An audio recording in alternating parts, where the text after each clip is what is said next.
Hi, welcome to Lumps. I'm Julie. I'm going to show you how to change a battery out of a key fob. What we're going to do is we're going to replace this battery out of this dead key fob.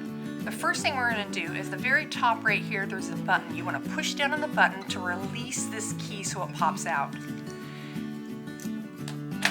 Grab a screwdriver and we are going to put the screwdriver a little bit in there and we're going to get it in there and twist it to pop this off.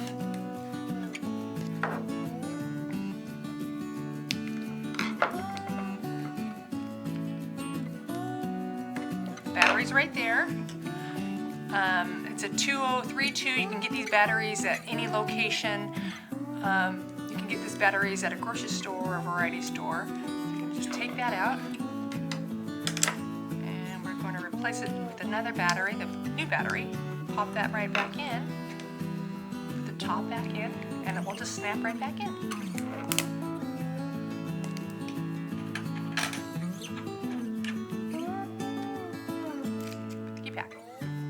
And that's what we do to replace a Dodge Key Fob.